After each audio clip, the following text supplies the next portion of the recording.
ధన్యవాదాలండి. నా పేరు గోపాలకృష్ణ, సిహెచ్ఓ ఎన్ఎన్ కింద సిహెచ్ఓ పనిచేస్తున్నా.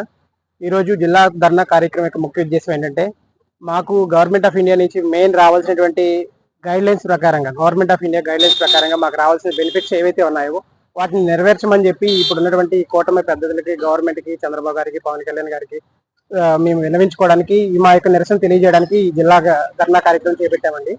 సో దీంట్లో ముఖ్యంగా మా డిమాండ్స్ ఏవైతే ఉన్నాయో, రెగ్యులేషన్ అంటే 6 సంవత్సరాలు పూర్తి చేసుకున్న ప్రతి సిహెచ్ఓ కూడా రెగ్యులేట్ చేయాలి అని చెప్పి గవర్నమెంట్ ఆఫ్ ఇండియా చెప్పింది. సో దాన్ని ఇమీడియట్ గా అమలు చేయమని చెప్పి మేము ఇప్పుడు గవర్నమెంట్ అడుగుతున్నాము. అలాగే గత ప్రభుత్వం టైంలోని ఎన్హెచ్ఎం ఉద్యోగులు ఎవరైతే ఉన్నారో వాళ్ళకి 23% హైక్ ఇవ్వడం జరిగింది.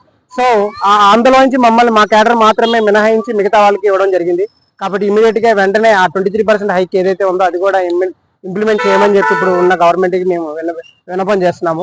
అలాగే మాకు యాన్యువల్ ఇంక్రిమెంట్ ఏదైతే ఉందో 5 to 10% loyalty bonus government of India ఇవ్వచ్చు. ఈ క్యాడర్ కి ఇయర్లీ ఇంక్రిమెంట్ 5 to 10% అనేది ఇవ్వచ్చు అని చెప్పి గైడ్ లైన్స్ ప్రకారంగా చెప్పి ఉన్నారు. కాబట్టి అది కూడా ఇమీడియట్ అమలు చేయమని చెప్పి మేము గవర్నమెంట్ కి వినిస్తున్నాము. అలాగే మాకు ఏదైతే ట్రాన్స్ఫర్ పాలసీ ఉందో సో అది కూడా ఇమీడియట్ గా అమలు చేయమని చెప్పి కోరుతున్నాము. అలాగే మాకు ఉన్నటువంటి బకాయిలు ఏవైతే ఉన్నాయో అన్నింటి బకాయిలను కూడా చెల్లించాలని చెప్పి మేము విన్నపించుకుంటున్నాము. అలాగే మాకు ఉన్నటువంటి శాలరీ ప్లస్ ఏదైతే ప్రోత్సాహం ఇస్తున్నారో ఆ ప్రోత్సాహం ఎటువంటి కోతలు లేకుండా ఇన్సెంటివ్ ప్రోత్సాహాలు ప్లస్ శాలరీ కూడా ఒక ఫిక్స్డ్ పే కింద టైంకి వేయాలని చెప్పి మీ గవర్నమెంట్ కి విన్నపం చేస్తున్నాము. అలాగే మేము ఎన్కాస్ కానీ సెంట్రల్ లెవెల్లోని ఒక క్వాలిటీ సర్టిఫికేట్ కోసం ఇప్పుడు ఉన్నటువంటి విలేజ్ హెల్త్ క్లినిక్స్ ని తీర్చిదిద్దుతున్నాము. సో అందులో మా కృషి అనేది వెళ్ళలేనిది, వెలకట్టలేనిది. సో మా యొక్క కృషిని గుర్తించి గవర్నమెంట్ మా యొక్క సమస్యలు తీర్చి మా భవిష్యత్తుకు భరోసాని ఇవ్వాలని చెప్పి మేము గవర్నమెంట్ కోరుతున్నాము. ఎందుకంటే ఇన్ని సంవత్సరాలు పనిచేసిన ఇప్పుడున్న అధికారులు మీరు ఎన్హెచ్ఎం లో పనిచేస్తున్నారు, మీరు కాంట్రాక్ట్ లో ఉన్నారు, మీరు ఒక బాండ్ మీద పనిచేస్తున్నారు, కాబట్టి మీకు ఇవ్వము, ఏ బెనిఫిట్స్ రావు, ఈ 20,000 జీతంతో మీరు బతకాలని చెప్పి కడాఖండిగా ఓపెన్ గా చెబుతున్నారు.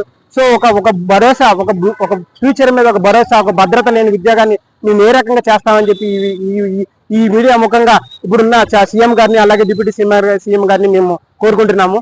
కాబట్టి మీరు దయతలిసి ఒక మానవత్వంతో మేము సర్వీస్ కి జనాలకి చేసే ఈ సర్వీస్ ని దృష్టిలో పెట్టుకొని జనాలకి 4 తరాల పాటు ఒక స్టాండర్డ్ క్వాలిటీ ఒక కేర్ అనేది ఇవ్వాలి. కాబట్టి మీరు దాన్ని పరిశీలించి మాకు ఒక భవిష్యత్తుకు ఒక భరోసా, ఒక బాట వేయాలని చెప్పి ఈ మీడియా ముఖంగా మేము గవర్నమెంట్ కి వినిస్తున్నామండి.